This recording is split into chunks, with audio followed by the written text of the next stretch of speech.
Welcome to the High Level Entrepreneur, a podcast with me, Joella Skog. In today's episode, we have a very exciting guest, and that is Marianne Lehikoinen. She is a founder from Finland, a seven-figure entrepreneur, and I'm so excited to have her on here because she has so many valuable tips for you guys, and I'm just so excited to be speaking with her. So, Marianne, welcome, and I wanted to ask you, in your own words, what do you do? Well, thank you, Joella, for having me. I'm so excited to have this conversation with you because it's always a pleasure. And I think we get so many insights when just like talking together, and excited to share that with everyone. So, what I do is basically giving the structure and the operational systems for experts who build their businesses around their personal brands, around their own expertise. And I think that is the best way to describe it, because somebody would say that it's like a basic coaching business or like a mentorship or something like that. But what I see and view it is more like that I'm almost like an inventor or like a creator of this. Like I document the way that I think and thought about the business and scaling my own journey, and have created this frameworks and structure around to keep me safe and like keep myself like the boundaries, all of that in my own business. And that is where I have then found all these systems and ways to make the business run even without me pushing constantly or just relying on my own personal effort and so on. So yeah, that is pretty much what I do. Yeah, I also want to say that because I actually also don't think about your business as a coaching business per se. So I think you are good at positioning and in the positioning, like I don't really know what I would call it, but maybe not like coaching business, if that Yeah. makes sense. But there's What something we else. what we have positioned it is like a consulting project. Yeah.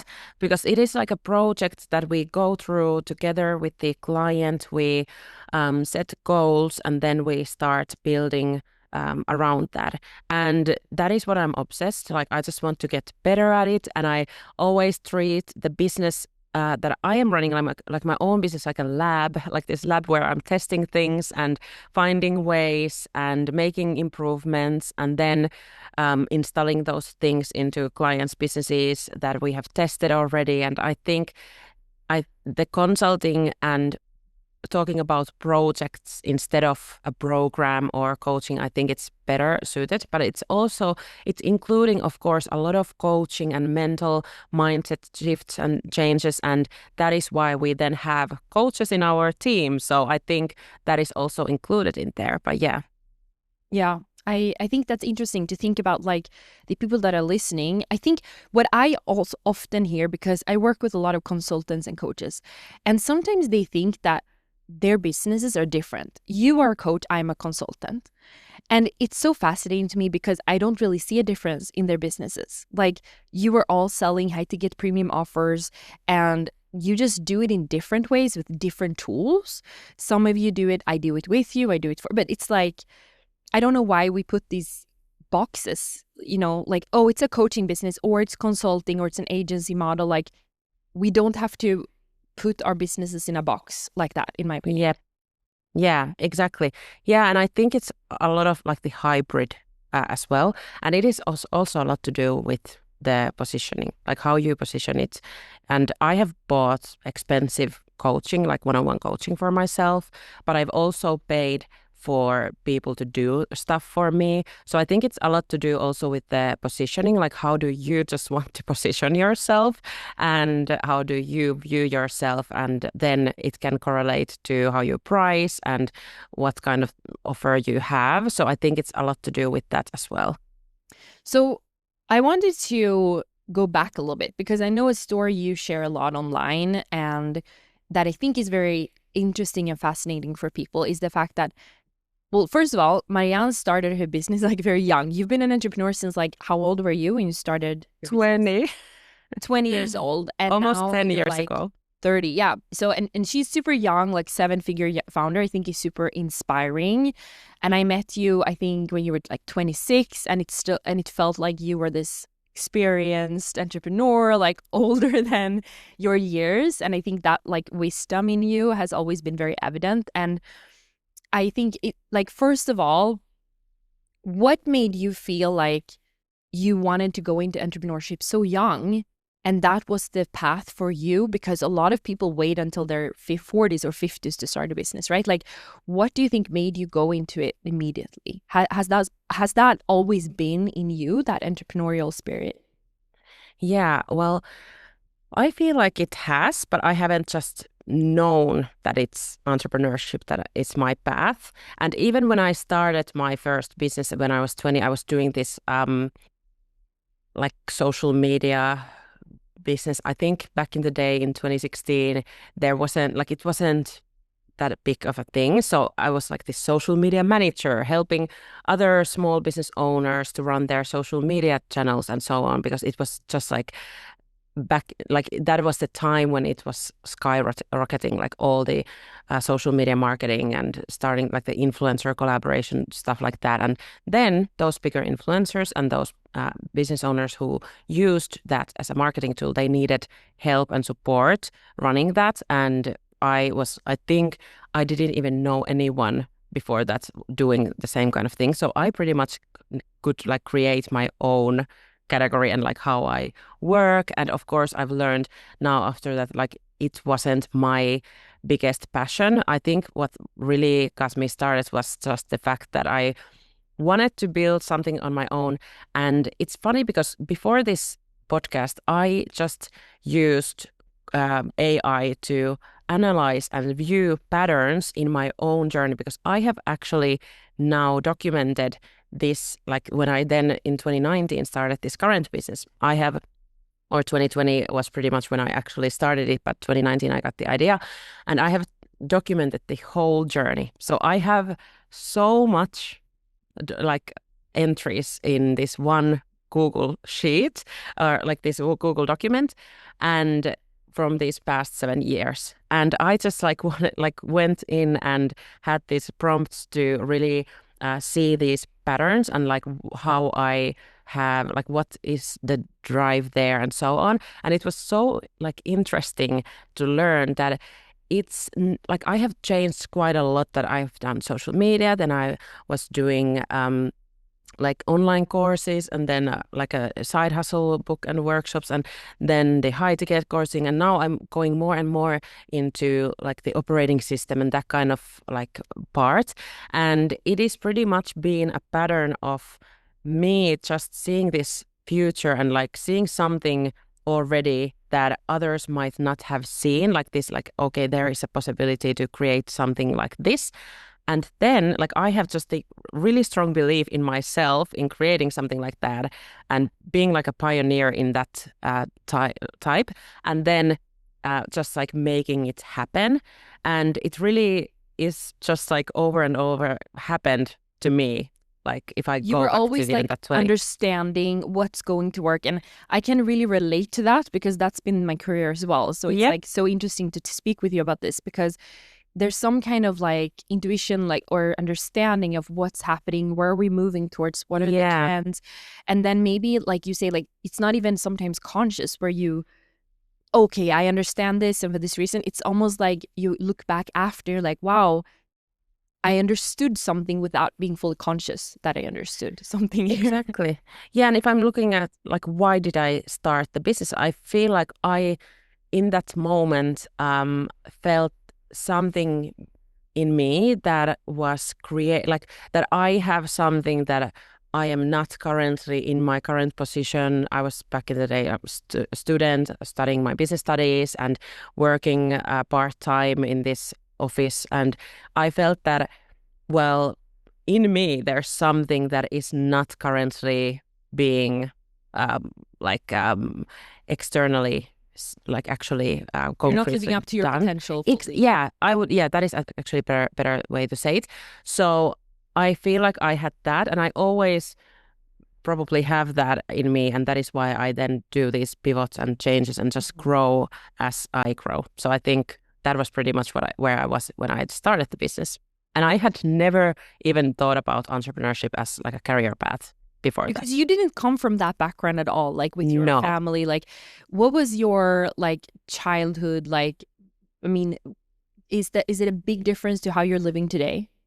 Well, it's a like totally opposite way of living like I live today. So I lived in this smaller city in northern Finland, and my family is pretty much like a really regular working class, like teachers, engineers, nurses, like that kind of like professions. And I think everybody was working like that, like working like a moral and way of like ethics and all of that like was really strongly that everybody is just working and hardworking people and so on, and that is definitely coming from there.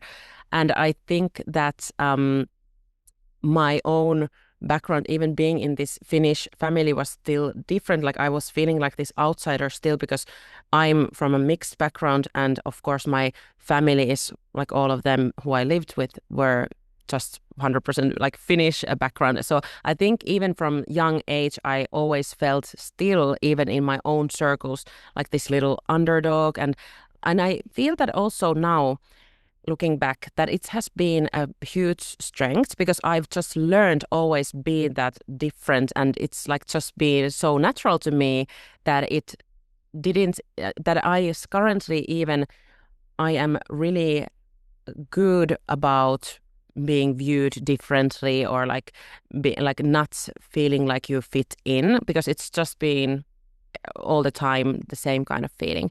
So I would say that the background wasn't entrepreneurial at all and still like feeling a little bit like this difference has really also impacted the way that I currently run as well. That's so fascinating because I think, like, I guess being different is something that's so normal to you that you don't fear it. You had it always. Yes. Like it was always part of you. So being different in being an entrepreneur and going for different dreams or different lifestyle doesn't feel strange for you. But I think for a lot of people that didn't have that difference immediately growing up, or who didn't feel like an outsider, they maybe are always trying to fit in because it looks like they could fit in, but yeah, and that fear, they need like to going against the group.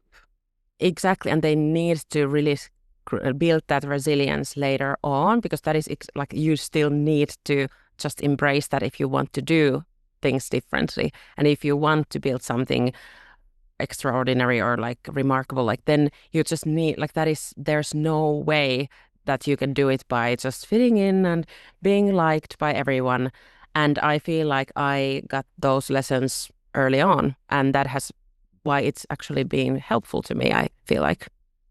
I love it. And I think that's such a good perspective shift. And I think people that are listening to this could feel like they had something different about them, and it can actually be a strength. So another And thing if you look at yeah, go ahead. just to add, because if you look at like it's not just being mixed background, it can be exactly like whatever it is that maybe you've had, because I've like noticed that a lot of entrepreneurial people, a lot of successful people who have gone really against the norm, like they are people who have been the like odd one out early on. Like if you look at these stories, like it's usually they have something like that in their I story. agree with you. I always say like there's always something in their childhood or something when I see the most resilient, successful entrepreneurs. It's like the story was written for them in a way. But something I also think is interesting, and like we're talking about your background a lot now, but I think it is very interesting when you're speaking to a founder like this, and young, ambitious founder with 7 figures, to really understand where that comes from. And one thing that I also want to point out that you've spoken about as well is you had a moment a couple years ago when you had to sell your family's car, you and your husband's car, and you had to use your husband's like student loans to pay for a mentor. Like, I think when I hear that, I'm so inspired by you, because a lot of people would never even lower their salary to like to pay for an assistant or something like that, you know, like a lot of people would never do anything remotely to that. So I'm so curious, because what do you think that you had in you that made you make that decision to sell the car and like use your husband's student loans and know that everything will be fine? Like, that is what the problem is for a lot of people. Like, they don't take risk because they think they don't trust their ability to get return on investment or to fix the problem. But you must have had some kind of inner belief, even though you had no proof, because things were not going well at the moment. So what made you do this without having real proof yet? Yeah, this is a good question. And also, like, you never want to encourage anyone to take risks that, like, if they aren't 100% certain, like, this need to come within, like, from you. And what I believe is that I already had, like, even if I didn't have the proof of that, okay, this will work out the way that I want, I feel like I have built this proof. And like I said, I have documented the journey now since I started this business. But I also, like, that is not the first time. Like, I have still to this day, like, I just watched all these diaries. Like, I have documented my life, like, pretty much since I was super young, like when I started to write in these, like, physical notebooks, and I have them still with me. They are mostly, like, quite funny stuff to So read. you Like, I have was 15. notes from that period when you did that? Yes. Wow, that's Yes. so interesting. That it is so interesting. I have always felt that, okay, I'm writing like this story, and I know that this will be part of the story. So it's crazy because I started the first entry in this, like, Google, like, more modern diary. Like, I start like, hey, this can be the beginning of my book or something. So I have, like, had that belief. I've 100% known that, okay, it will happen, and I will have that also, the financial breakthrough. But I just, of course, didn't know how and when. But where did it come from? It's really, if you also, anyone looks at their lives, even if you haven't documented it, like, if you look back, like, you have survived so many different things. You have done 10x growth leaps, maybe financially also, but also, like, in other ways. Like, every single person has done it. I look at my toddler, like, they do, like, this is natural habits of people. We grow exponentially in fast, like, thing. And I think it's just like our world that is trying to look at that the growth is linear and, like, everything happens slowly. But, like, I have seen and proved that these growth leaps happen like, maybe sometimes it feels like nothing happens and then something big happens and so on. So I've had that belief. I've had multiple occasions where I've already been in a position where, like, for example, in 2017, when I started the first business, it was like, first couple of months, I didn't know anything. I quit my job. I didn't know where I would actually get new clients. And then within a few months, I had a few monthly retainers, and I could pay easily my rent and so on, what I had in when I was 20. So I think like, I had proof, even though I didn't have the proof of, like, what I was doing right then. And what I was trying to do was not just make money, because I had already made money as a freelance, like a smaller self-employed entrepreneur. But now in 2020, when I started the new business, I was trying, like, I had started it with an intention, having that team, building something bigger than myself, and I was making money. That was the crazy part. Like, I was making already money, but I was also spending all that money to those mentors and all of these things that I thought that would get me further. And of course, they did get me further, but I didn't know back in the day, like, maybe in which order should I had done all these investments as well. So what I would do now, I would know that I don't need to spend 2 years not paying myself salary and, like, just like, spend all of the family money and sell that car. Like, I now know better, but I didn't know back in the day. Like, I just didn't have the skill of building and didn't know where to focus on and, like, how to actually build a business that way. and I was trying to sell those cheap things, 20-year-old like ebooks to cover the everything, and it just didn't work out the way that I wanted. But it took a little bit more time. But then the third year already, like I made 300 and 355,000 euros in profit. So it was definitely worth it. But of course, like you can't see that if you don't like but yeah, I had that vision in yeah, but of course I couldn't predict that it would happen. That is for sure. I think also like when we think about the proof, like the proof thing, I think is important, because I spoke with my clients about this as well just yesterday. Like, you might not have proof that the thing that you want to do is going to happen, but you do have proof of making things happen in the past. So Yeah. I think confidence is built through proof. Like, the reason why you think of yourself as someone who works out and can work out and lift weights is because you have proof of doing it.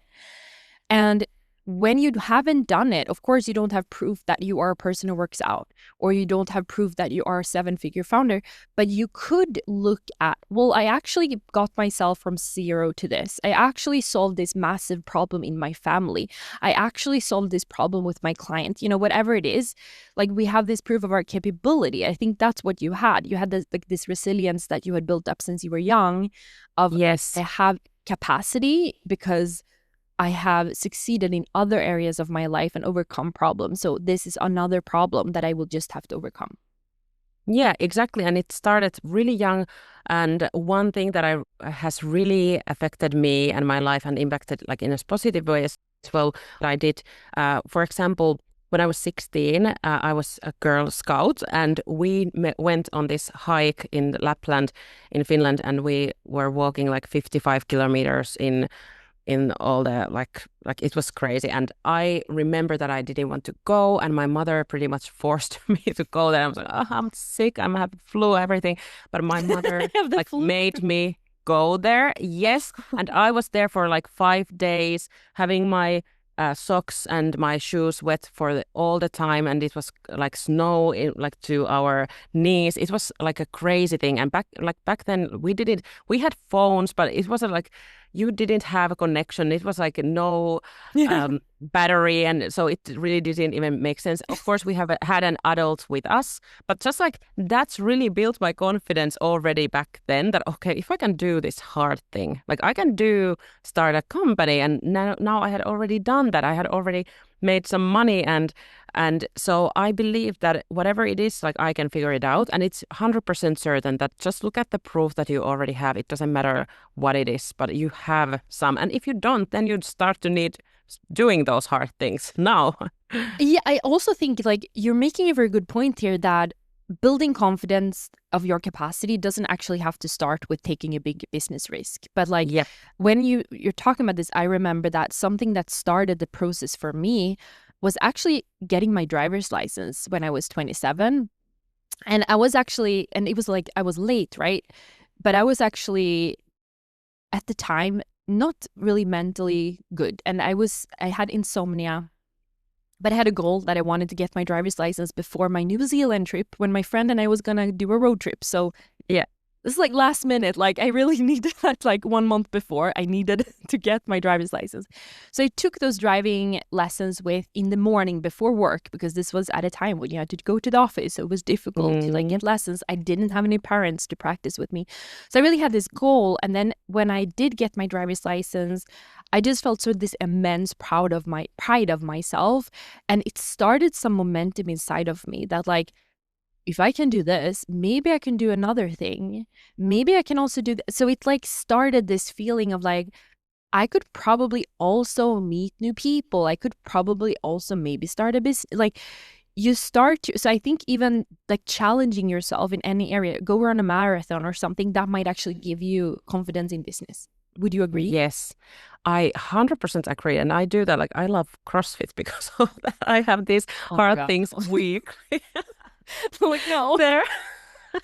But it's for me fun.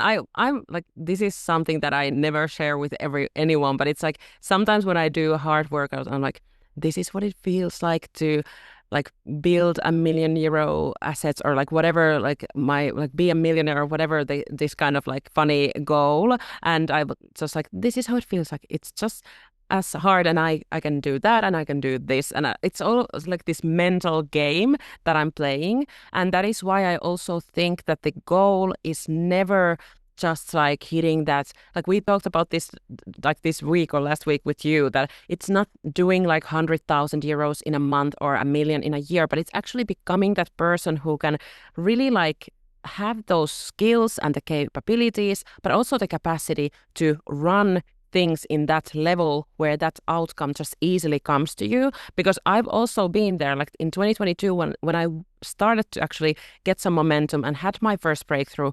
It wasn't easy. I wasn't actually ready for that growth. And that is why I couldn't grow immediately after that. But we actually plateaued, and we even didn't grow the next couple of years. And I think it was because I wasn't still skilled enough to actually run at that level. And now just understanding that it takes a lot of pressure away from hitting your number goals, because actually the goal is just you and how you become more skilled and capable. And that is something that I think that a lot of people maybe even misunderstand, because they think that I'm all about just money and like that. But I think you already know me for years and understand that it's not the case, but it's exactly like, this is just like this personal self-development, and like, let's just see how far I'm capable of going. And this is something I want to say, this is something you told me also like years ago. I was like, I want to see how far I can take this. That was always the, like, you still say that, and I feel the same, like it, because it's not really about the result. It's about like, how far could I personally take this? It's like me, who do I need to become? Who could I become? That's the excitement about it. Like, it's not about the number or, you know, the status. It's like just this excitement about using your potential to achieve something. Exactly. Yeah, 100%. And then the numbers, the outcomes, they just become the proof. Okay, well, now I can do these kinds of things. And then it feels just normal. It doesn't feel weird, or like then you already start, because now I've also realized that a few years ago hitting €1 million in a year felt like, oh well, then I have achieved that. But then I've learned that, okay, well, pretty fast you start to look at next goals.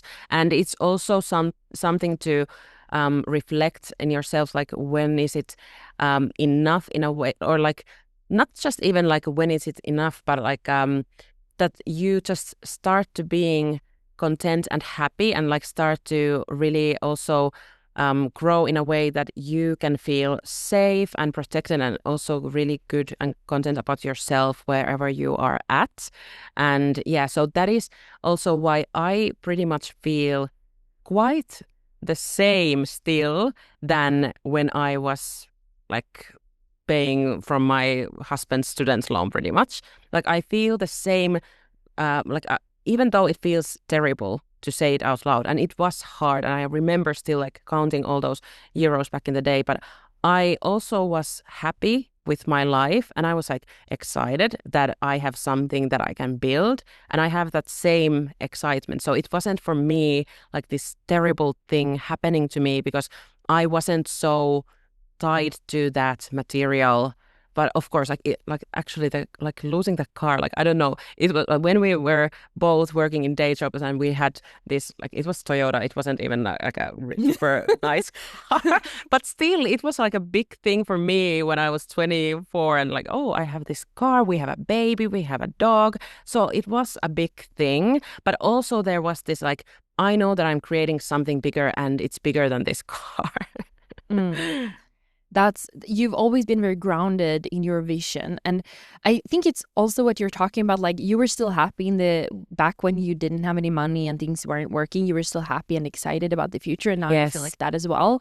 And I agree. I think it's sometimes about coming back to yourself in business, because I also can relate to like, wow, I was so happy and abundant when I had no money and I was in the beginning, because in a way it can only go upwards. Like things can only improve from there.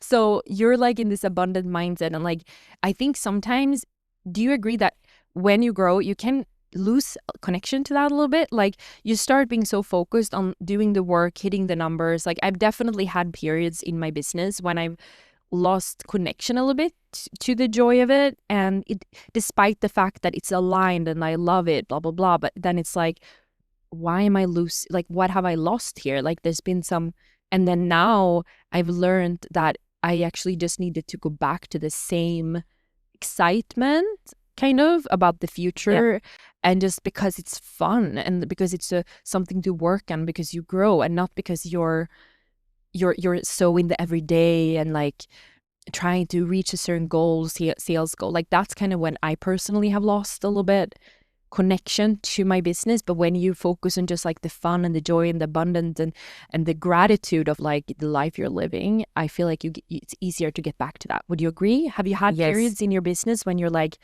because you grew so fast, like Marianne had like this exponential, unheard of growth just in general. Like you went really from like, I was there zero more or less to like 7-figure business very fast, like at the age of like 26 or 27, something like that.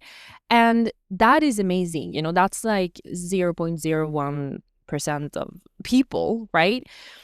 And that was a fast growth. And you mentioned that it was so fast that it almost, your business almost outgrew you, or you were like, I didn't have the skills and the tools to like handle growth at that level.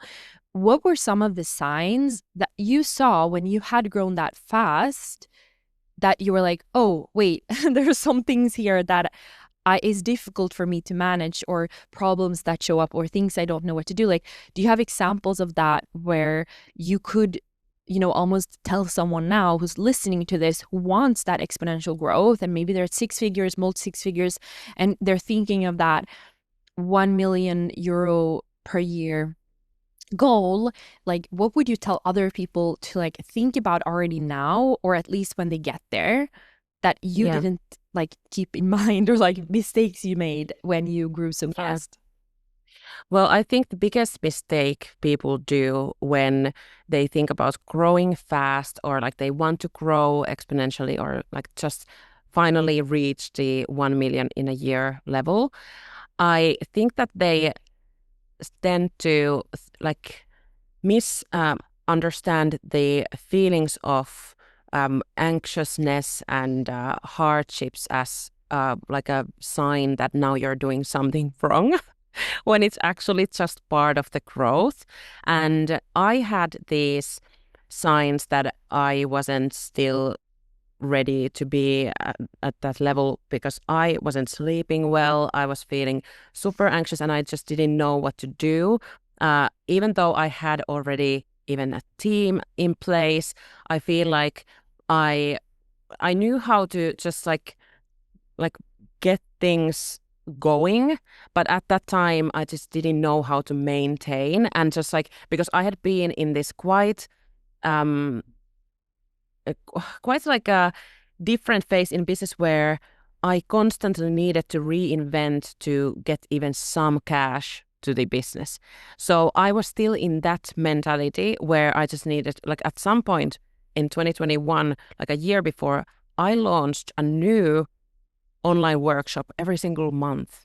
And that was like, I was good at launching new things. And I know like that was the way that I had made money.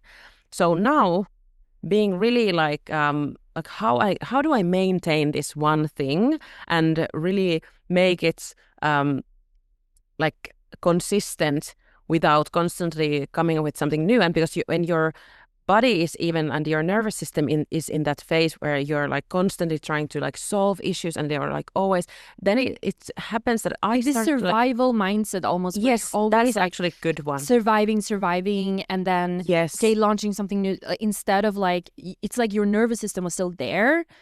Instead of like, how do I ground this business on this level, kind of. Yes, exactly, because I didn't feel safer even though I was making that money. And I would definitely say that it was the survival mode that I was in. And I started like, you start to create these problems to yourself, even if you don't have any. So like, I think that was happening. And I just couldn't see that, okay, well, there is this one thing that I just need to now solve and then like just move on, or like just maintain and be a leader and entrepreneur in a like a more stable situation. So I think that has been a skill for me to learn. A lot of leadership learnings, because then when you have the team, it becomes a lot to like that when you are stressed, it shows to the team and so on. So it was really a lot of like self-development at that time being done. And also what I did well, what I would say to anyone who wants to scale or grow their business is that um, I understood that feeling those ways was just part of the process. And I feel like I just believed that it wouldn't last forever and I could get to the like better side, and just accepting that. And even if it felt so hard at times, I think the hardest things was mentally and physically when I wasn't sleeping well, and like just trying to operate from that. Like you know how it is with insomnia if you've experienced it yourself, like being in that like phase and just understanding that, okay, well, this won't last forever. But because I remember feeling that like what if I need to quit the whole business in order to get rid of this feeling. But I'm happy that I didn't quit, but I just started to looking for those better answers to like better way to run the business. Yeah, because you grew so fast, you were so young, and there were so many like skills that some people gain as they grow slowly, maybe. So it's Yes. completely natural. And I think I agree. A lot of people think that anxiousness or those questioning or those problems that come up means that you're doing something wrong or it's not aligned. And I always think like, I talk a lot about alignment in general on this podcast. Like you want to live in accordance with your values and you want to feel aligned, making intuitive decisions, whatever. But people sometimes think alignment means there's constant harmony and there are no problems. And that's just not true. You could be having lots of problems and be super anxious, but that doesn't mean you're doing something wrong. It's just really signs that there was some work you needed to do on yourself. And I think just you said that your business has stalled the growth, but like I really think it's a testament to you that you maintained the business level for years and years. And like it was like what you needed because you needed to become that leader who could That is pivot true. additionally. And I also think sometimes when it's like we always talk about growth, but it's also very impressive to just maintain. Like just And it is doing it hard. again the next year and again the next year is not like something that is natural for everyone either. So, you know, it's just impressive to just maintain that even. And it is like the hardest thing for sure, like to maintain, to just like keep on doing, because I think even the biggest hardships that I went through back then was the public criticism. I think all the like business things like lead generation, that kind of stuff, like it is easy when like you are comparing it to being publicly like bashed and criticized and like viewed as like something that you are definitely not. And so I think that was harder. And that is And I can imagine being a young woman running €1 million business in Finland. I can just imagine. I didn't have like the that is. numbers. Yeah, I didn't have the numbers in that year. And when I was telling and sharing those like results, nobody believed in me, and they thought that I was like just scamming and doing all like just lying to people. And then it of course got a lot easier the year after when the numbers are public in here, and you can't really do that. And but it was like I think just people trying to make your character look something that it's not. I think that has been like I have felt this constant need of explain myself, and it's now just being quite recent when I have really made this understanding that it is okay that people can view you as whatever they want to. It is on them. It's not up to me. Like if I can be happy with who I am, what I do, and sleep well, and look at myself in the mirror and just like be content with that. I think that is just, and also with my closest family, they know exactly who I am. I think that is the most important thing. And then just like being okay that people might still think whatever they think about you. I think that's a very good point. I think the same way. I think something that I've realized throughout the years is like there are some things that nobody else could validate. in me Yeah. that's important to me. Like I want to feel every day I'm proud of myself and who I am, and how I treat my team, how I treat my clients, how I am as a person. And that's something that nobody will see in numbers, or like there's no validation for that ever. You just have to validate yourself for that. Like I'm proud of who I am, and like I don't want to become one of those entrepreneurs you hear about that like treats their team like shit, or like it's just horrible. They're just horrible people, or even like they feel like shit all the time, and they're, like you. I know who I don't want to be, and I think that is. I agree. Like that feels better than anything. It's not like the Yes. number in your bank account. What feels good is like I'm proud of who I am, and I know who I am, and Yeah. And I I'm was like, very happy about that. yeah. And now to just add on that, like I want to correct myself that I saw definitely the biggest growth after the big year and then having that plateau, because the growth might not have been visible in the numbers, but it was definitely the biggest growth that I have had to like go through myself and to get here where I am today, and I can be calmly and like with ease running this business at that level that I was already back in the day, but I was so anxious that I didn't sleep. I think that is the biggest growth and the change that I've had. Something that I would like to ask you as well is because you actually became a mother at I think 24. Is that correct? Yeah. And now you have two kids, I think, Yes. also. So you're a young mother and entrepreneur, seven-figure founder, like, and you have a team and everything.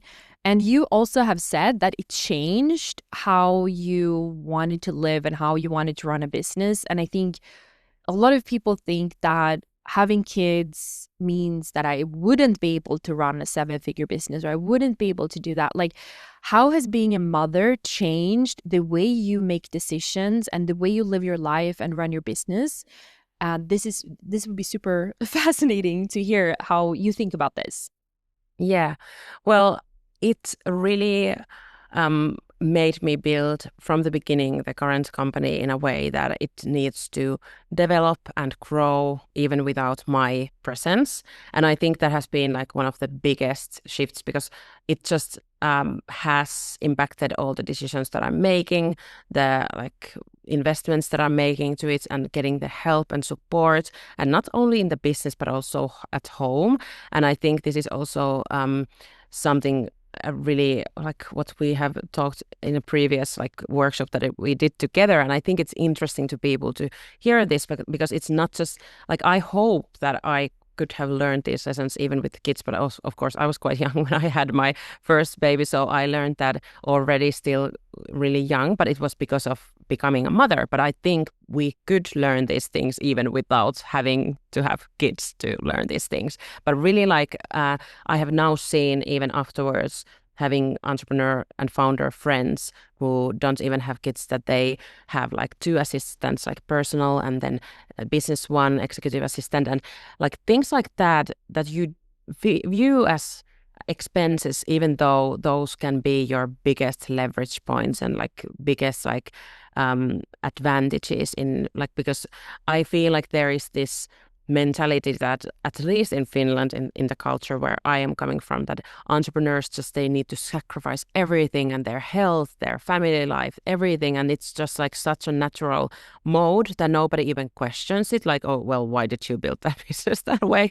So I think it really made me look at the way that I built my business in a different light, because I didn't want to be that mom who sacrificed their whole life to the business while also being a mom. So I think it really helped me to look outside of the box. And even like now, going back to the fact that I have always looked for mentorship and guidance elsewhere. And first it was from my own circles, like Finnish mentors and so on. But then I quickly realized and learned that, okay, well, there are people outside of my country that are viewing things differently. And I constantly have really tried to like just get that knowledge from there, and the perspective shifts outside of my own box pretty much, and the culture that I'm living, and to just like see that, okay, well, if they can do it this way, like why can't I? So it wasn't even a question for me that can I do it in a way that really helps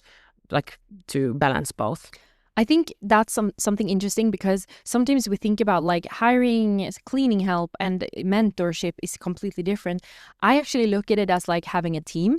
Like it's like you might have assistants working for you or something. You might have like a massage therapist. You might have a mentor, business mentor.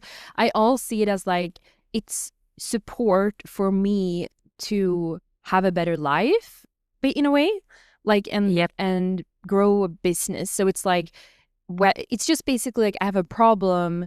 I need someone to help me solve this problem. I don't really want to waste all this time to solve my own problem or do everything on my own. I think that's kind of the mindset. And I know you invest a lot into mentorship. I know you invest privately. Like, what are some of the things that, I know we'll get to that about like surrounding yourself with other people that are on your level or further ahead. But in terms of your private life, what are some of the things that you outsource in your private life? Because I think it's very fascinating. I have a lot of clients that are parents, and it's very easy to start to think, okay, I need a team, I need an assistant or something. But like cooking, cleaning, like all of that, it's like you say, it's kind of sometimes culturally looked down upon, even if you don't have kids. Personally, I don't, right? And I still outsource a lot. So what are some of the things that has helped you save time and energy? Yeah. Well, all of those household chores that you do, like go grocery shopping, cooking, some childcare, and like I think having like I really do hardly anything like that kind of administrational things at home. Also, like having your partner like as one of your team members, like especially when you have kids, like you need to have a clear ownership of the different things. And sometimes I think with mothers, especially women, it's really easy to really get caught up in these smaller details, like how do your kids dress and like what kind of birthday invitations like all these little things. Like there's so many things. And also That the once you kids have don't really care hobbies, about. The parents might they care, don't but the care. kids don't care. Exactly. Like they'll never Exactly. remember what dress they wore that day when they were 3 years. Yeah. And is it like a WhatsApp message that you're sending to the other parents, or this like Canva, like, because you see all this like fancy stuff that people are doing nowadays. And also just like finding presents to the kids' friends' birthdays. And there's so many these smaller things. And we have pretty much done like that my business is like our family business, and it provides to our family. And me and my husband, we don't try to compete on like who is working more or stuff like that. And one thing that is always constantly that we haven't even talked about, because there was the husband who gave his student loan to me and was also okay with me selling the car and like making those decisions. He has believed in me since day one and seen that side in me, that he always like still every single day he doesn't really doubt my decision making when it comes to business. And he's now actually even helping me with like in this business. So he has now like more even operationally being part of it, which is like the first time ever that we are now working even a little bit together. But like I would say that having the business as like family thing, that there isn't two careers that are trying to like compete with each other, that we are like both trying to just like get the most time out of the day to build our own things. But we have like decided that it's this business that we are going to be as a team. And even if he isn't operationally like in our internal team, he is like the part of the team still, because he is enabling me to really focus on this business and handling those small details, the birthday cards things, and kids invitations or whatever it is in the kindergarten, for example, that they need to handle. And I don't need to be logged into the kindergarten app or like view all these notifications, because there's already so many notifications that I get from clients and the team. So I think just having that mental capacity You're available to protecting you. yourself, like you're protecting your Yes. energy and your mind from too many things and to Yes. get involved in details that don't really matter, because then you can focus on the business and then you can spend time with your kids instead of Yeah. thinking about their friend's birthday present or What something do like they that, wear? Or yeah, or what they wear. exactly. Like that's not really what the child will care about. I mean, personally, I know that I grew up with a dad who built a business when I was a child, and he was often traveling and he was often working a lot. But I'm very close with him today because I have memories of him being there when it really mattered, and like being there for me emotionally, and just feeling very close to him. Yeah. And because of it, we are very close today, even though Yeah. technically he was actually working a lot in the office and away traveling. But it's almost I like I think they don't put even a lot of remember pressure. that. Yeah, because I Yeah. never felt abandoned. I never felt not prior. Like it was like quality time with him that made such a big difference.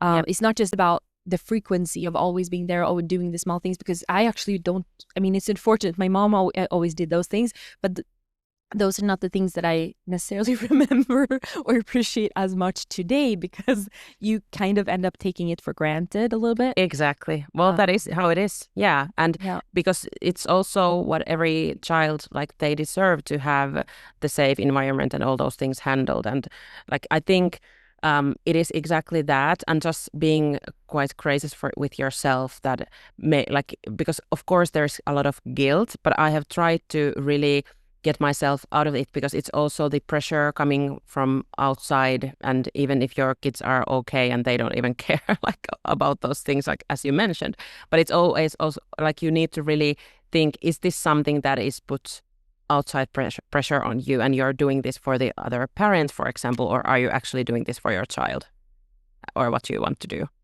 Yeah, exactly. But something that I'm also curious about, because I know that you were recently in Portugal, like in a mastermind with other seven-figure founders. I know you have always invested a lot into yourself, and like we're the same here. Like we've always like done these massive investments, and you make sure to put yourself into the masterminds, into the rooms. And I know you are often also like the youngest or the only woman in the room.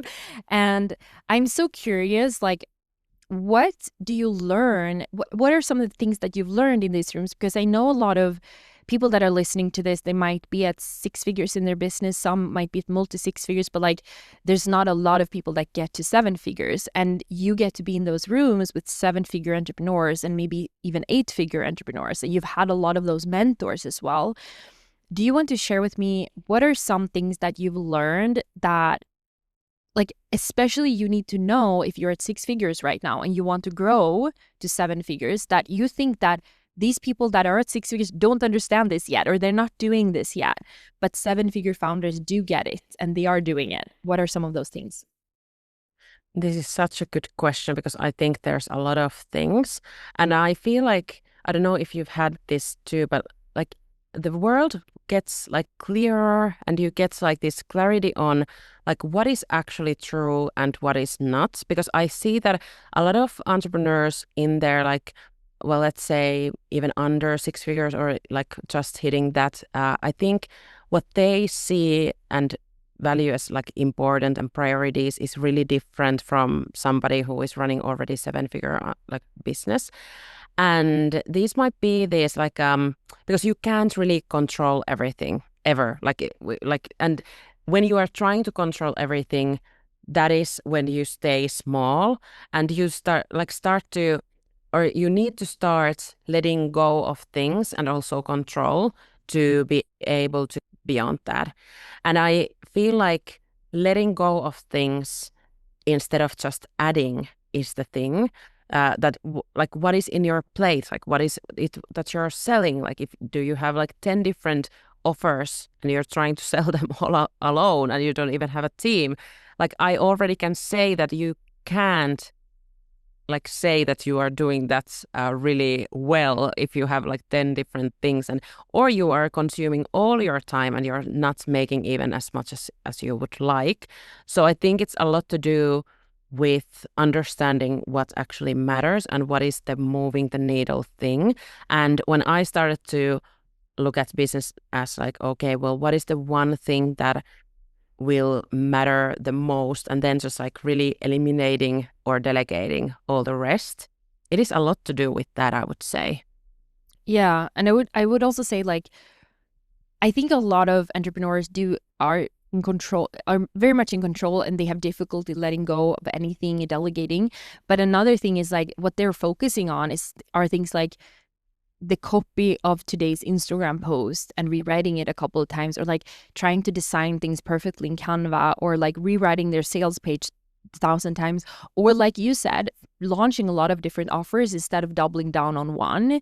Yeah. I think that like the attention is very spread all over the place, right? And I think Yes. I've made that mistake also in the past, where it's Yeah. like there are some things now that I feel strange now because I haven't really been active on LinkedIn for the first time in 6.5 years. I'm like not really posting as much, and even Instagram, and it's like strange for me. But I think it's not just that I haven't had time. It's like it's actually not a priority right now, Yeah. Well, it's because exactly the same. other thing, I'm doubling down on focusing on things that I are making a bigger needle movers in this moment. And I know you also talked about that, like you're focusing on your content yourself currently, because you're like you're getting help from your team more on that. You're focusing on other things, and I know you're doing like sales calls right now as well to like really Yeah. help the team nail the process. So what are like examples of some things that you have, like some things that people think this is actually super important, I need to be doing this all the time, and this is actually an important part of my business, that you realized might not be so important, or at least not doing it that way, and it might be even a controversial thing that you're doing, like Yeah. that other people think it's not possible to delegate, that it's not possible to stop doing that. Do you have an example of that? Yeah. Well, I think that we put so much weight on, for example, that I can be the only one delivering to clients, and that you want to feel that control in the quality and so on. But I think it's not about that you are the only person who can deliver at that level, but you just don't have the systems and the standards documented that you can give that to someone else. And I think that is one of the like biggest, when we think about coaches, consultants, experts who are selling their services, that they feel like, well, people are buying me. Like they are buying me. They only want to talk to me. But actually what you want to build is a business that is consistently creating these results, and even if you are there or not. And that is like what you probably want, because you want to have this business as an asset that can like create income and like create profits and like generate profits, even like if you're there or not, because then it becomes an asset that can fund your life, and all the investments make sense because it's like any other investment that you make, and it's actually like growing in value. So I think having that understanding, because going from 6 figures to 7 figures, it's a lot to do, especially in this expertise like economy.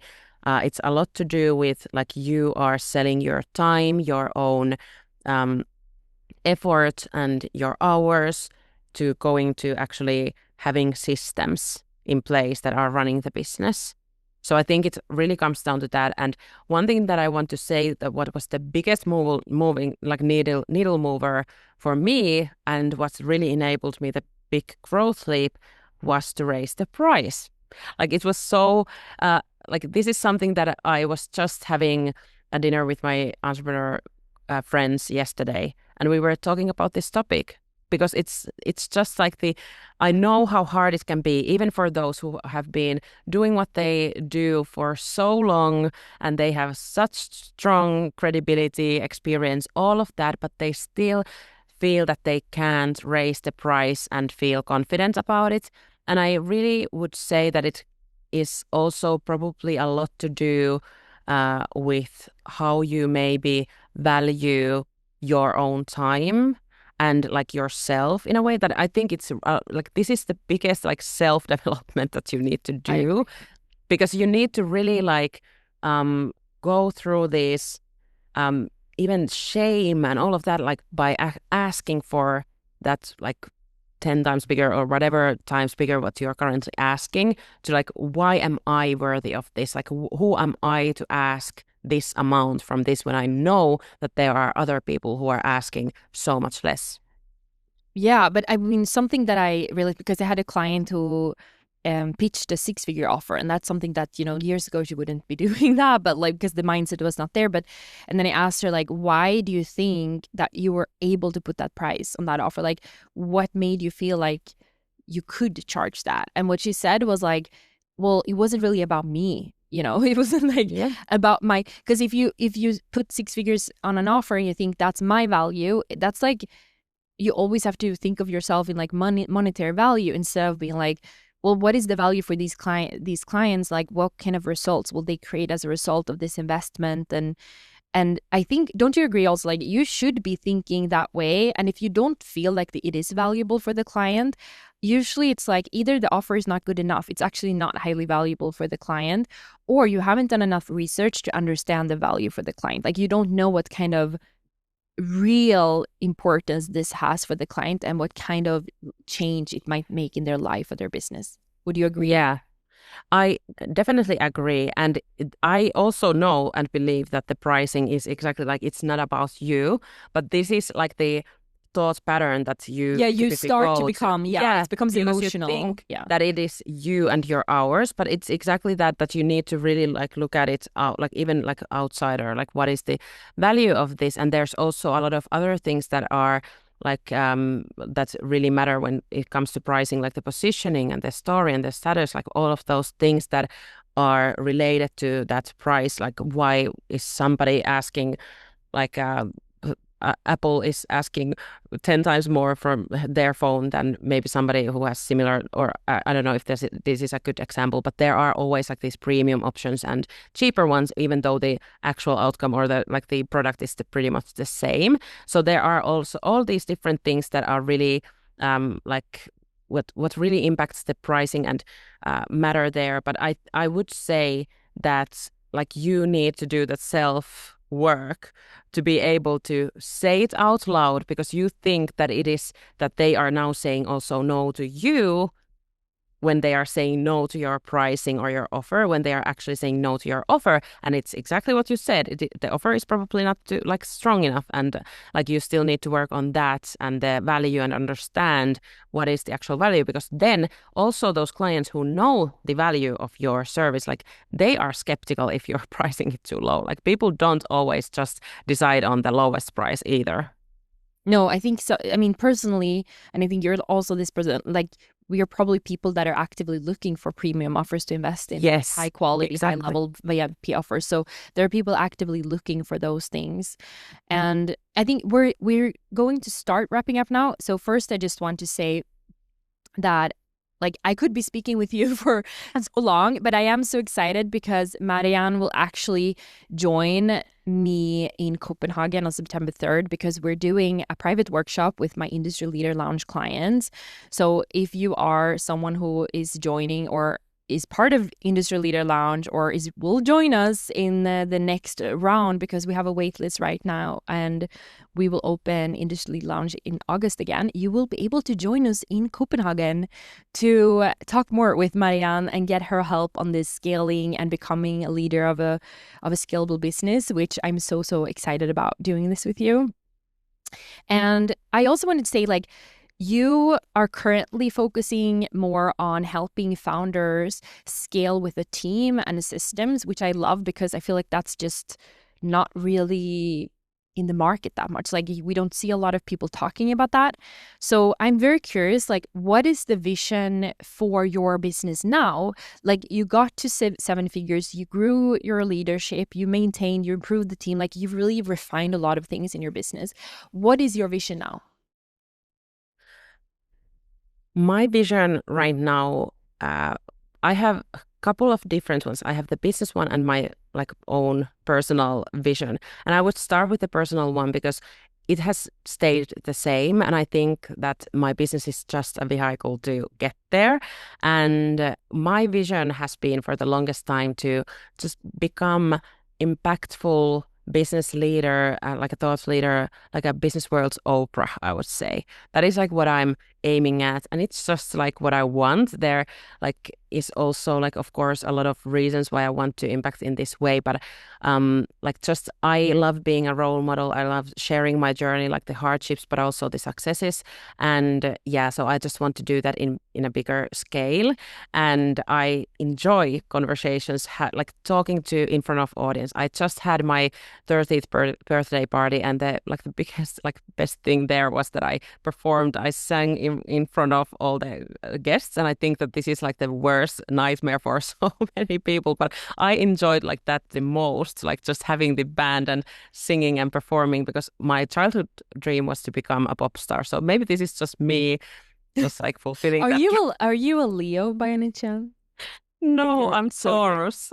a Taurus. Okay, because I'm like Leos is like they like to be on stage and Yeah, attention. well, that is me. Like I've always just wanted to be on the stage. I don't know what it is, but that has been inside me like since I was a young kid. And Oh. that is where I'm headed. And I think that building the business and growing it, of course, there's now I want to build it to 10 million, probably then 100, I don't know. But then like I think that is more about just building the proof and the like just learning and having really valuable stuff to share, like, and to say to others. So I think it's just for me my university in life, actually like developing myself and becoming a better business, because I am just truly and sincerely just passionate and so in love with making money, doing business. I love entrepreneurship so much, and like it's like I have the vision of this being like the current business being like this like a fund to then fund other things and other businesses also in the future. So maybe in the next 10 years, I will not be just known as the founder of Smart Mentoring, but maybe I have something else, and or some other businesses, even like many of them. So I don't know what will happen, but like at the end of the day, I think that the vision is definitely like share to as many people as possible. And now it's easy, of course, with social media. And so, yeah, that is like what I want to do. And my mission is to just grow that impact. I love that. So it sounds like the business in itself is kind of just a vehicle for your Yeah. mission in a way. It's like the business Yes. will help you get on bigger stages. It will help you be someone people want to speak to and, interview. And it will be something that will allow you to make other investments and continue your entrepreneurial journey. And I think that's what a lot of people like mistake. They think the business always needs to be like this one thing that you want to do for the rest of your life. And it's always going to be like, and it's like, we can always pivot and change, and Yeah. it's not like we take that thing so seriously. And I think that's why vision is so important, right? And because when we really think, like when I think about my vision, it's not necessarily the details of what the business looks like, Yeah. because that might change. The details of that doesn't really matter. It's more about like, who do I want to be? How do I want to live my life? What am I doing throughout the day? How am I using my mind and my brain? What am I known for? Like that's really what a vision is. Would you agree with that? I 100% agree. And like we talked earlier on, it's like how far can you take it, and how can you grow as a person. So I think that is like the big vision, because I feel like I'm happy and content whenever I'm growing and when I'm learning. Like I love also just being in those rooms in these masterminds and so on, because I just love learning and get that new knowledge and just new information. So, and also just like one thing to like share, like a little thing here, is that like there isn't even that much, like at some point you just understand that okay, there are probably new ways and tactics that you can use AI for and so on, but it's like pretty much also what you understand when you get to a certain level. At least what I see now, maybe it's different at 10 million then, but like what I've now understood is that there isn't then like at the end of the day like there's so many ways, but you just need to decide on like what do you make work for yourself, and then you just need to stick with that, and it doesn't matter, like the grass isn't so much greener on the other side at the end of the day. No, exactly. And So, and that is why it doesn't really matter the details if you're in your business, because it's exactly like it's the what enables you to do the other things as well in your life. Yeah, and the truth is that everything is going to change anyway, because you're going to Yeah. change and then you're going to want to start a new business. Like it doesn't really matter. It's like about the vision in the end of it all. The businesses you start are vehicles, and your purpose, like the business is a vehicle to the purpose, or the way you deliver your offer is a vehicle to helping people. So, I think that's a really good way to think about it. And I also want to say, like, Marianne, you have a book out also called Breakthrough, Yes. right? Yes. So everyone who's listening to this, go ahead. And if you're watching on YouTube, like, she's holding up the book right now. So Breakthrough, you have to buy her book on Amazon for sure. And those of you that are joining us in Copenhagen will meet Marianne as well. And we'll get the copy of the book. Ivan will get the copy of the book. Yeah. And also you can follow Marianne on Instagram, is probably the best channel. Is that correct? Yes. So it's I would say Marianne that. Lehikoinen. Yes. So you will You say it so well. Yeah, but I actually like Lehikoinen. We will add that to the description as well, so you guys can just click in and follow her.